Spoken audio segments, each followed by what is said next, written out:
welcome to the Positive Rate Aviation Podcast. This is episode 1, our pilot episode. Here, our mission is leading others to climb to their full potential through the lens of aviation. We're here at the Newport News Williamsburg International Airport, and I've got my first guest, Dave Reinaman. What's up, man? Hey. Thank you for having me. Hey, man. Thanks for coming on, man. So, I'm going to tell you guys why this is special. Had to make this the pilot episode.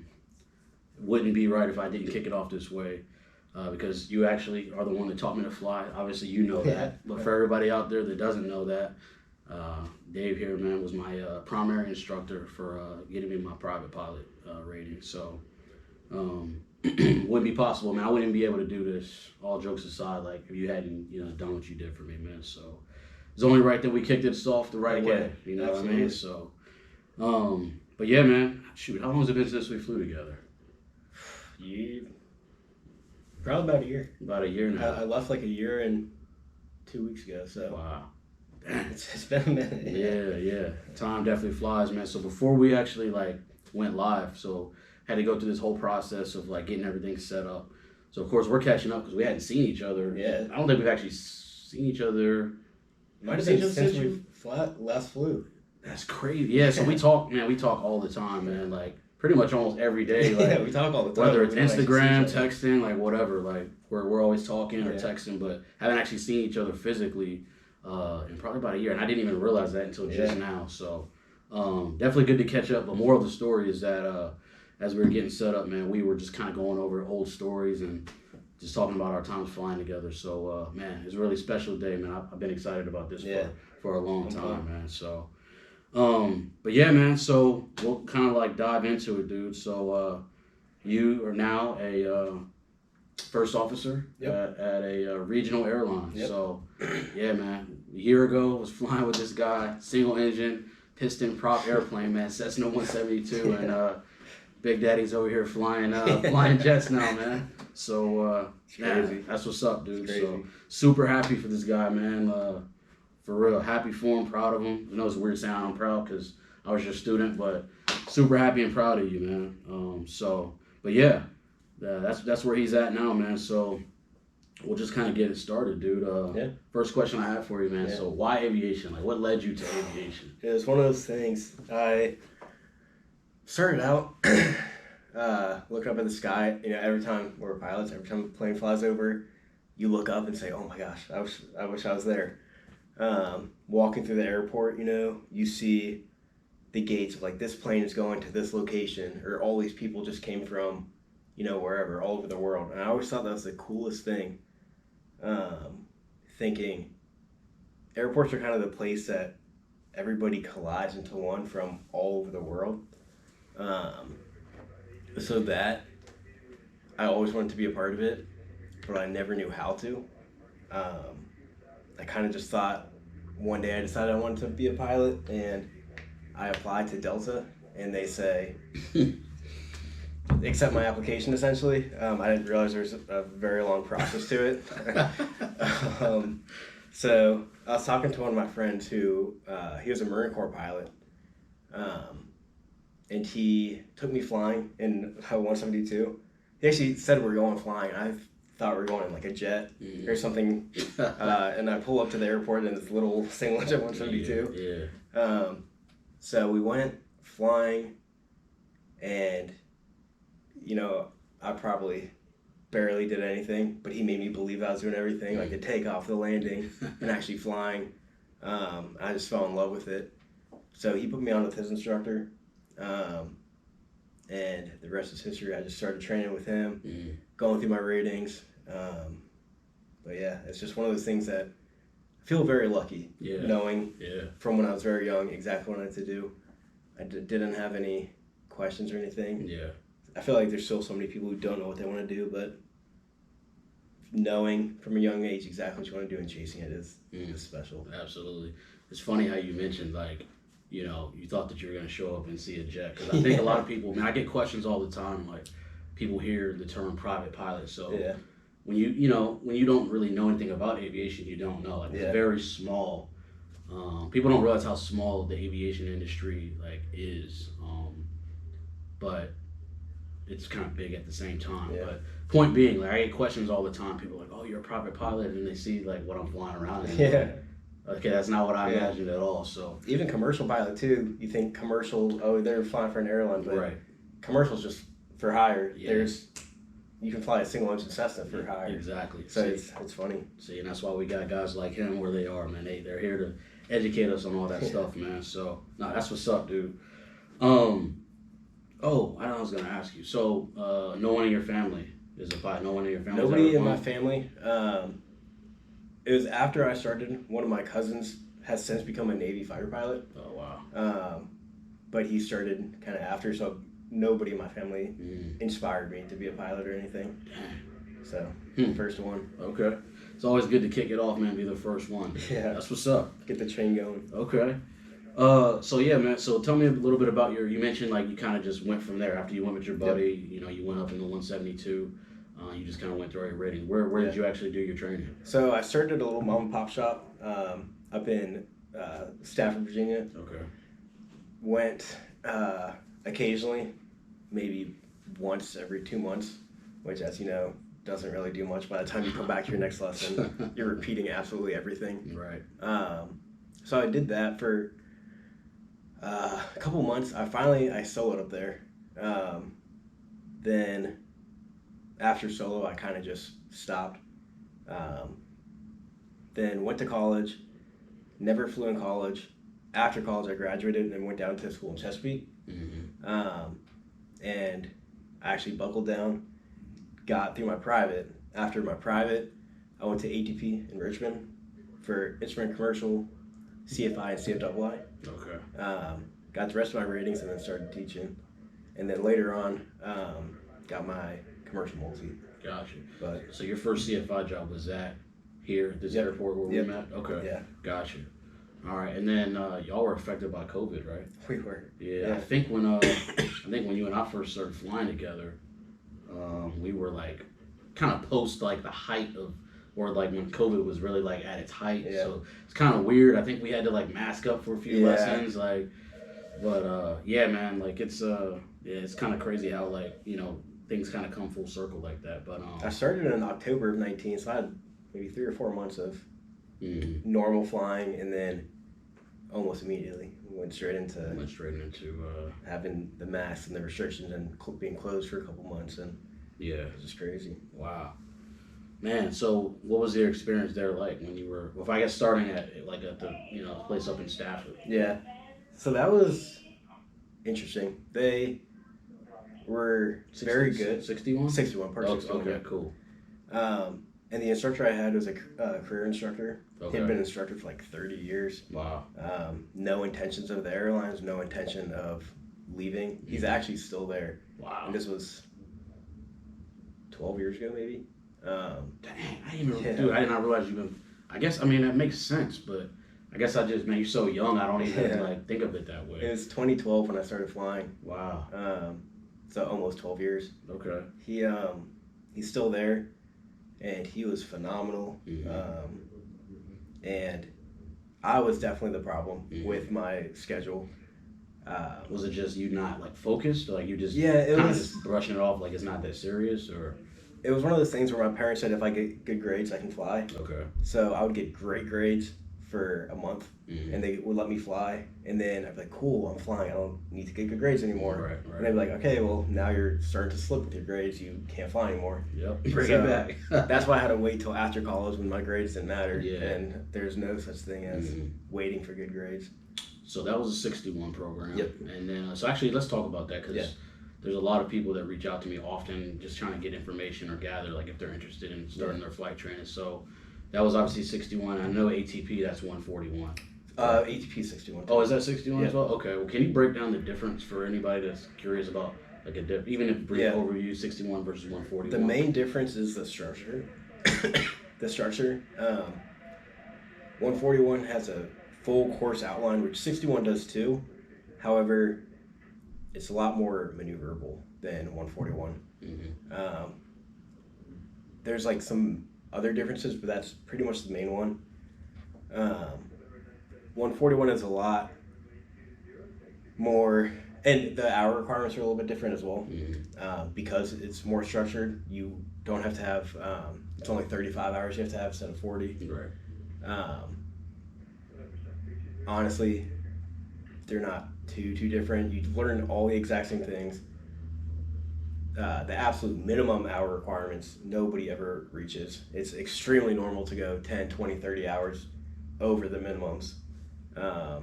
Yeah, it's but that, again, I don't think I ever had a student within like 10 hours like of, hit right at like 40. exactly. Yeah. And I'm at a very, very, very good pass rate, and nobody can really do it. And I'm sorry about that, by the way. oh, that's, Yeah, I failed my first private pilot check ride, guys. Like, hey, it happened, man, but, it taught me a lot, and, I think for me, and I don't mean to cut you off. No. But I'm just thinking about it now, like, in that moment, that was one of the lowest moments of my life, man. Like, I'll never forget that day. Got me on the short field landing, and I just remember being over at Hampton Roads, we're at PVG, Yep. and flying back, man. I didn't even want to fly back, bro, but I did it anyway. I was like, you know what, I'll man up, like, I'll take my medicine. And, I took that day, probably the next day, too, to just be, like, pissed about it. Yeah. But then after that, I just was like, man, back to business. Like, I've invested all this time, obviously money and effort, man, at that point in time. So I was like, I kind of let it be known, like, nothing is going to stop me. Yeah. Like, I'm going to do this, like, if it kills me, right? Yeah. So, man, we just got back to it, dude. Like, we got back to the grind. I think we, like, literally went out here to the airport one day, beat up the pattern for, like, probably an hour or so, man. Literally just take off, land. Yeah, just short field over and over and over again, man. So, like, I just really dialed it in. So, yeah, I just kind of reflecting on that right now, man. Made me think about it. But and I have 3 failures as well. I failed my instrument once, and my CFI twice. And I mean, CFI is very hard. That's not too. Once you get like later in your career, they don't care too much about CFI. mm-hmm. But I was so scared going into my interviews, thinking, oh, they're going to see my failures and they're going to be so hard on me about them. But you just go into the interview, they say, oh, what happened on it? Tell them what happened, tell them what you learned. They're like, cool. Mm-hmm. And that's literally it. They don't care about failures as long as you say, I messed up, I learned X from it. Right. Don't make excuses. Exactly. Don't blame the DP. Exactly. Don't blame your instructor. Like I did. No, I'm just kidding. Yeah. It was all his fault, man. He never taught me that. Yeah. Nah, we don't get down like that, man. But no, that's big of you to say that, man. That's good for people to know because I mean, again, obviously, we're talking to a first officer currently at a regional airline who has, as he described, multiple, check route failures, and so that proves right there, man. Like, don't believe everything you hear or what you read on the internet as far as. If you fail, your check route, whether it's private, instrument, commercial, so on, that your career is over is simply not true, man. And they want to make sure that you can learn. They don't want you to say, "Oh, I did everything perfect. My DP doesn't like me," or something like that. Right. They want you to be able to say, "I completely messed up. I thought I was doing one thing, or I just didn't pay attention, but I learned this from it. Went back, passed, and it was fine." Because it boils down to trust and accountability, right? Exactly. Because when you're where you are now, you've got X amount of people, Yeah. sitting behind you, like literally Yeah. trusting you with their lives. They don't want someone to make excuses, right? They Exactly. want someone that can make sound decisions and take accountability for their actions, man. So, and even where I'm at, we still mess up all the time. But there's 2 of us to correct each other, but also it's the errors are just way smaller. mm-hmm. And I mean, you're not doing steep turns or stalls or anything like that in a jet, Yeah. but it's just a little bit different. Yeah, for sure, man. That's what's up, dude. So, kind of on that topic of your ratings, I wanted to ask, which one would you say was your toughest to get? CFI. CFI? Harder than double I? Yeah. Oh my gosh. Double I was very, very easy. Okay. It might have been because I had the same DP for my instrument and for my CFI Yeah. and for my double I. So he knew I knew instrument. Yeah. He knew I knew how to be a CFI. So it was very... Cheat code. Yeah. Yeah. Okay. But CFI is that first initial check ride where it's like you pretty much have to know everything. Mm-hmm. And if you don't know it, you have to know exactly where to find it. There's no such thing as making it up. Because the law of primacy, which you learn about, is the very first thing you do or a student hears is what they're going to go off of. Even if it's not true, that's what they're going to believe because that's the first thing they heard. So you have to be right the first time. Yeah. And if you don't know, you have to be able to find exactly where to go to get the right answer. But man, CFI, and you're in the opposite seat. You've done 250 hours or so in the left seat now. Yeah. You're in the right seat. It's a whole different sight picture. What's that transition like? Going from the left to the right seat. You can throttle inputs to left hand if you're not left-handed. It's got to be crazy. The biggest thing is you're so used to doing it this way, right? That now you're over in this seat and you still want to use your left hand, and then nothing is over here. You just have the window. So now I need to use my right hand, and then where everything that you know exactly where it is when you're in the left seat, you now have to go back and look for it. You can probably be in the left seat, reach for the flaps, not even think about it. Now you're like, I have to think and look where the flaps are. I have to look at which light is, which switch. Well, you got pretty good at it because you love pulling my engine when I leave. Hey man, where'd that helicopter go back there? Wait, I don't know where. Oh, your engine just died. What are you gonna do? You got me again. You have to be comfortable in the right seat to do that. Yeah, for sure. And you get very good at tricking students to look somewhere else and pull their engine. And see me, I started getting kind of like hip to it, right? Like he would try that like later on in training. And I'm like, I didn't see a helicopter. Like, I don't know. So he's like, okay, I see what he's doing. Yeah, exactly. I see what he's doing. Yeah, man. So for pilots that are time building, would you recommend the CFI route or other low time pilot jobs? Like, what do they got? Skydive pilots. Yeah. Aerial survey, things like that. CFI is definitely the fastest, the most common. Not exactly for the faint of heart. It's very long days. It's tough. It's very frustrating a lot of times. It's almost thankless too. Yeah, your expectation is to get the student their rating, right? Right. A lot of times the student isn't even the one that wants to get the rating. It might be their parent who's a pilot, or their parent really wants them to be a pilot, or just a million other reasons. They aren't interested. They come, they just had a long day at work. They don't want to fly. But you're trying to motivate them, and that's the last place they want to be. So that's scary for you as an instructor. Yeah. Flying, being in a plane with someone who really doesn't even want to be there. Right. Like I know for me, I think we did a lot of our training at night just due to my work schedule and things like that. Especially at the beginning too. Yeah, I think so the first flight we ever did, that was day. I remember that. Real quick, I just thought about this. Very first flight, man. So I know you mentioned like when you were with your instructor, everything was like, or I don't know if it was you said it was your instructor or your buddy that was the Marine pilot when he took you up. Yeah, he was my friend. But when you said that maybe he made you think you were doing everything. Yeah.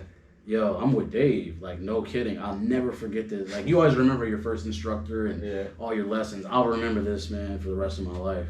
We get in the plane, we go through, we do the pre-flight, go through that whole process, and we start taxiing out to taxi to the runway, which was atrocious, by the way, because I'm over here. Do you remember that? I'm like, I've got the yoke. I'm trying to turn left and right. He's like, yeah, man, it's not a car, bro. It's not gonna work that way. Of course, again, first time I'm ever like flying a plane, I have no idea what I'm doing. So, but anyway, like I'm attempting to taxi out the best that I can, right? And so we're going on the taxiway, and he's just kind of talking to me about different things. And he goes, "All right, man. So you're taking off today." I'm like, "Wait, what?" He's like, "Yeah, you're gonna do the takeoff," and I'm like, I don't know what I'm doing, right? He's like, "You're gonna be fine, like I promise." Like obviously he's kind of shadowing me on the controls, but man, I'll never forget that feeling of getting that takeoff clearance. We were right on runway 20. We were in 3 Alpha Golf. Yeah. Never forget it. And man, he's like, "All right, apply full power. Once you get to 55 knots, go ahead and rotate, man." And pulled back on the yoke and started climbing out. And I'll never forget, dude, we got to like treetop level, and I just remember thinking to myself like, I cannot believe I'm doing that. You know, like your brain's just going like a million miles an hour. It's like sensory overload. I got ATC in my ear, so. But I just remember like being at tree level and just like looking down like, this is insane. Yeah. And we get out to the practice area. We did I think we did like some like turns to headings and just basic stuff, right? Climbs. And I don't know if it was just him trying to make me feel good, but he's like, man, you sure you've never flown before? And I'm like, nah, bro, this is it. Like the only other exposure I had at that point or experience with GA, I had a buddy of mine back when I was just outside of Kansas City, Missouri, and his flying club he was a part of, they had a Piper Archer. Okay. I don't remember the year, but yeah, it was a Piper Archer, and man, that's really what did it for me. And that was probably only about maybe 3 or 4 months before I met you. Oh, really? I came here, yeah. So that kind of solidified it. I'd already kind of been studying the ground school for private pilot and all that. And I let it be known to him, because I think his dad was a pilot for FedEx, if I'm not mistaken. Yo, what's up? Shout out. What's up, Andrew? But yeah, man. Dad flew for FedEx. They had a flying club, the Piper Archer, dude, and I was hooked like from that moment, man. I kind of just knew. Yeah. But I was in a transition from PCS and from my base out there in Missouri to here. So I didn't actually start flying until I got here with you that day, man. February 6th, 2021. Never forget it, man. So yeah, my life changed that day, man. So, but yeah, that's so. I did that with all the students because, you walk away from your first flight saying, I just, took off for the first time. Right. And I mean, granted, I have every control on my side that you have on your side, so. Right. And some students, I'm really doing it, but I just make them believe. Mm-hmm. But honestly, if, you just tell them the right thing, they'll put it right where it needs to be, and you can just go hands off. Mm-hmm. And, I mean, you might have to help a little bit, but it's honestly not too much. And they, again, it's one of those things where now for the rest of your life, you say you'll remember it because it's so memorable. It's such like a cool experience. Your very first flight, you took off, and I will admit though, I didn't land. I was scared, man. He tried to get me. He was like, hey man, you feel comfortable to land it, and that's one regret I think I'll have forever is not even attempting the landing on it. It was a lot, and I was just like, nah, I think you got it. So crazy enough, the very next flight we did, flight lesson 2. Kind of going back to what we said a minute ago, I did a lot of my training at night just because of my work schedule. But my first landing was actually a night landing. Yeah. I'll never forget that. I think we came around to, it was runway 7, because, we flew right over the top of Target and everything on that side. Yeah, and I'll never forget that, man. But first time I ever landed in the airplane was actually at night, which is crazy. How was my landing on the first one? Pretty good?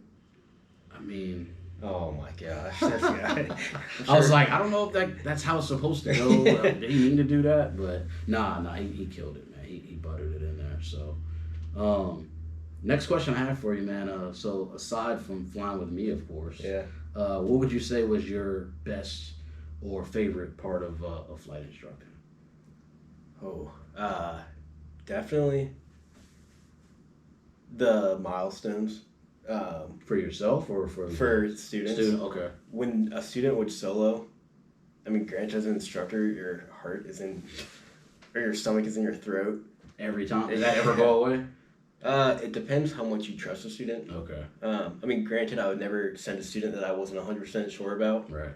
But some students, you're just like legally they can solo. 100%. I trust that they'll do it. They'll get it on the ground fine. But it's just like the nerves for, because I mean, I look back, I relate all of my career to all my students. Yeah. So I remember my first solo, how terrifying it was. Yeah, man. And I remember my family came out for my first solo. I remember meeting your family when they came out for yours. And just like the emotions, I guess, of that day. Yeah. Looking out as I was taxiing out, seeing my family on the ramp, and just like how excited I was, but nervous. And then I think, like how I will literally never forget that day. So I think about, that and how exciting that is. and how pumped I get when like they have a good landing, when maybe they struggle with steep turns for a while, and they've just finally it clicks and they nail them. Like how excited like I get then, or check rides especially. I get as nervous for a student's check ride as I get for my check ride. Wow. Like I get so nervous for them. Really invested. Yeah, it's one of those things that I don't think I would have thought that before I became an instructor. But then once I did become an instructor, I realized like this is I almost like it sounds weird, but I put all of my like effort into you passing as if it was my own check ride. Right. Because I pour all my like knowledge, I guess, into you. So it's like a reflection of how good I did. Right. But a lot of it is on the students too, man. Like for anybody, of course, there's a bunch of dumb little mistakes that they can make.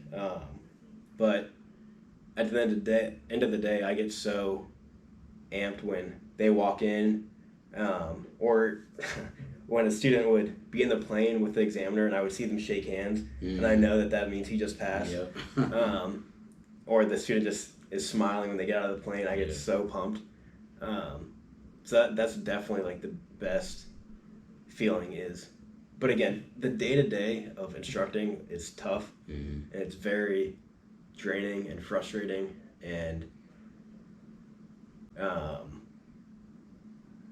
it's just long. Yeah. But it all is worth it for seeing them finally succeed at something, or finally passing that check ride, or especially the private pilot check ride, because that's like the other check ride is like, now you're an instrument rated pilot, now you're a commercial pilot, which is super cool, but you go from not being a pilot to now becoming a pilot with your private, and that's like the coolest thing. Is like he's finally met his goal of becoming a pilot. And that's true, because I don't think I said this at the beginning, but myself, instrument rated private pilot, right? I can definitely attest to that, because I tell people this all the time. As happy and as elated as I was to finally get that instrument rating, like a huge weight off my shoulders, the feeling that I had when I got that private pilot certificate, like I don't know if that can be duplicated. I really don't know, man. Like, and which is crazy, because the instrument rating in a lot of ways is much tougher. But if y'all are hearing that, like I said in the beginning, we're at the airport right now, so we're here in one of the flight planning rooms right here at dispatch. So if y'all are hearing the radio, we've got planes actively flying, taxiing, all that stuff. So we're just, it's real raw and authentic here, man. It's like we're not in a studio or nothing like that, man. We're right here at the airport, man, right on the field. So we're getting it in. I just had to throw that out there, but yeah, man, it's for real. It's getting that private pilot, like I said, going from knowing nothing, trying to taxi, using the yoke as a steering wheel, to like no kidding, like actually becoming a private pilot, man. It's huge. So yeah, you'll never forget your instructor, like we said. But yeah, man. So it sounds like you definitely would recommend the going the CFI route overall. Yeah, okay. It's definitely to get to, unless you are interested in doing one of the other routes. Yeah, it's definitely the fastest and probably easiest way. Easiest in the sense of getting to the airline. Right. But not like mentally draining. It's a lot harder, I'd say. Gotcha. So all right, so just kind of keeping it moving, man. So I gotta say, or I'm sorry, hold on, I'm mixed up here. Got a couple of notes. So all right, I gotta throw this out there, bro. So like I said in the beginning, it's positive rate aviation. So like I said, our mission is to lead others, to climb to greatness through the lens of aviation, right? So with that, we want people to be the best versions of themselves. So, like we talked about before the pod, man, you look like you've been lifting, you've been pumping a little bit of iron, man. My boy trying to stun on me, man. It's all good. But what I wanted to ask you though, man, with that being said, like how hard is it, like if you had to talk about, if at all, to stay on routine and to, like when you're on the road now, like as an airline pilot, what is that like? How difficult is that to make healthy choices? Do you meal prep? When you're on the road, kind of talk to me about that. So on the road's kind of tough. Our typical trips are 4 days, 3 nights. So maybe like once I'll try and go to the gym when I'm out, but it's very, very easy to get into the routine of get to the hotel, Grubhub, maybe take a walk around whatever city I'm in, and then go back to the hotel. And you're just drained. Yeah, exactly. Yeah. It kind of depends on the city. There's some cities that are phenomenal. You have your little spot in each city that you want to go to, but some cities, man, you just want to. I don't want to go outside. It's like 20 degrees outside. Yeah. Absolutely not. Yeah. You can. A lot of people do meal prep, but it's just kind of that extra thing. It's an extra bag to bring. It's just not. Yeah. Especially we get per diem per day, so right. I just use that for food. Yeah. So, understood. So that means you're really getting it in then whenever you're like not on trip. Yeah, I try and go to the gym every single day that I'm not working. Yeah. So that I make up for my rest days of the days I'm off, essentially. I got you. Yeah, because I can only imagine how draining it must be. I mean, because going through the training with like the instrument stuff, from what I understand, y'all pretty much file and fly instruments everywhere, right? Yeah, every flight. So I mean, that can be pretty. All right, we're back, man. I had some technical difficulties, man. I'm stupid and was in a rush trying to get over today and being unprofessional, man. Completely forgot to bring a spare battery, man. So I apologize for that. Definitely not in the business of wasting anybody's time. So, but we left off, man. We're just talking about habits and trying to maintain those healthy habits, even while on the road, and basically how you were letting me know that you kind of take your rest days as your days out on the road, right? Yep.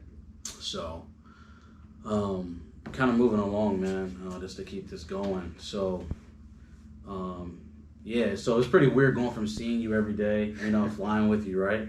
So you just kind of being gone, what I mean? Dude basically abandoned me, man. I felt abandoned. So, but no, seriously. So kind of walk me through, man. What was that process like when you left here? So I know we flew together like last October-ish, and then after that I was kind of on my own like a baby bird out there, man, to fly on my own. So what was that like?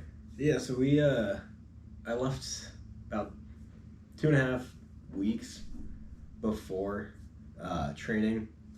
2 weeks before training, you have to go out to Dallas, do an ATP course to get your what does that stand for? Airline Transport Professional.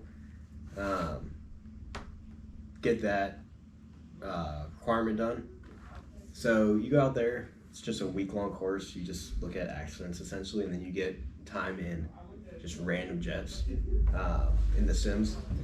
So you do that. Come back. You have a week off. Then you actually start airline training, which you have about a month and a week or so of ground school. 2 weeks you're actually in the classroom. The other time you're in almost like a computer screen sim where there's no yoke. You can't actually fly it, but it's just the cockpit, just computer screens to like push buttons. So you do that where you just learn your flows, learn kind of where everything is. Then once you pass that, then we went to Charlotte in our case, or to actual sims, which are just super, super fancy. It's literally the exact cockpit. They're like $20 million. Wow. They're very expensive. But that to say they're exactly the real thing. Everything feels exactly the same. Everything is exactly where it should be. It's as realistic as you can get. Even as you're taxiing, you feel the bumps in the runway. Wow. And the taxiway, that's how accurate it is. So climbs, descents, like rolls, like you feel all you that. Feel everything. Full motion. Yep. Wow. Full motion. They That's crazy. can turn on all the turbulence, turn on everything, so it feels exactly the same. So you do that, and you have 3 different check rides through that. The first one is an oral, just like in all your other ratings. Right. Then you have the MV, which is maneuvers validation, where you do steep turns, you do stalls, you do single engine go arounds, single engine ILS, V1 cuts, just all the different scenarios you might run into. And then your last one is your LOE, which is line operating experience. And that one is a normal flight from point A to point B where you have a minor failure. Slaps fail, maybe just a random message will pop up that essentially you just have to break out the book, read about it. You might have to run a math equation or something. But for the most part, that's a pretty easy flight like we do every other flight. Right. So that whole process took me about 2.5 months. Okay. And that was going from, was that Dallas or Charlotte? I'm sorry. That's from the start in Dallas to finishing in Charlotte. Finishing, okay. Yep. Gotcha. So that 2.5 months before I actually touched the real jet. Got into the actual aircraft. Yep. Okay. Wow. Yeah, man. I tried to kind of piece that all together, and obviously, we still maintained contact as much as we could. You were busy. I know you had a lot going on, but, whenever you would have the time, I know you tried to kind of break it down to me. Yeah. But, you don't know what you don't know, man, which is why, you taking the time today is so, good because, you can kind of bring me up to speed on what I can kind of expect as well as anybody else. Yeah. So. And I had a couple friends who went in before me, so I talked to them, got kind of the down low of what was going to happen. And then people who went in after me, I kind of gave them some materials, gave them some tips and what's going to happen, what to expect. So once you all go through, then same thing. Absolutely. It's good to know people ahead of you. For sure, man. Relationships, and again, you can speak to this obviously way more than me, man, but relationships in aviation, it really is, man. You could be the best stick and rudder guy in the world. I've come across people even in my short time here at the flight school where I'm like, man, the guy's a decent pilot. Yeah. I can imagine being stuck in the cockpit with this guy for hours on end, days at a time, man. So, more of the story, be a good dude, right? Yeah. So, cool, man. Well, let's see here, man. Again, not to take too much of your time, but so that was kind of the process of getting kind of certified to where you are today, doing what you're doing as a first officer. So real quick, man, what's next? So what's kind of on the horizon in the near future for you and your career? About 350 hours now.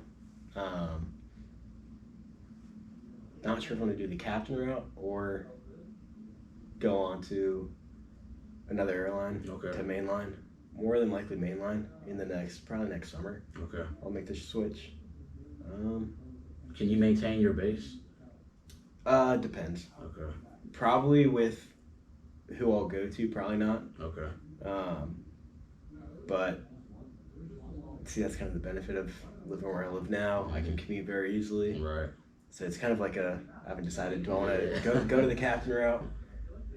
So is that kind of where they talk about that quality of life? Yeah. Money kind of balance, right? Yeah. Finding that, The quality of life is everything. You don't want to commute where you have to fly the day before and then you can't fly out till the day after your trip. Because if you have 3-4 days off, now that eats up 1 day on each side. Right. You only get 1 or 2 days home before you're back out again for, if it's a 4-day trip, you're on each side. You're gone for 6 days. Right. So quality of life, living in base is huge. Or at least having a nice commute is very, very big. Yeah, man. Okay. So looking to go the mainline route by next summer. Yep. Okay. Yeah. Yeah, man. Hopefully I can hop on one of those flights that you're on. Man. Absolutely. That'd be so fun. So to kind of sum all this up, man, we'll kind of get ready to wrap this up. So we've got a little Q&A that we're gonna go through here, and I like to call this the clear for the option, if you will. Play on words for those of you out there who currently fly. Kind of have an idea what we're talking about, but we're just gonna kind of do some quick compare and contrast, man. So just kind of spit off to me your answer that comes to mind the fastest. If you want to elaborate on it, kind of give a brief reason as to why. Okay. Totally up to you, but just kind of something fun that we'll do to kind of wrap this up. But all right, man. So you're clear for the option. So Part 61 or 141? 141. 141. Better structure, better. I think this just will help students more. Okay. 135 or 121? 21. 21. I'm biased. I was gonna say I figured you would say that, but yeah, I figured I'd throw that out there and ask. VFR or IFR? VFR is more fun and you can do more, but IFR, because that's what I do every day. That's where the money's made. And you get to fly in the clouds. Yes, and cloud sir. surf is fun. Heck yeah. Cessna or Piper? Oh, all we flew here is Cessna, but Piper. Piper? I like low-wing. Did you start off flying Pipers?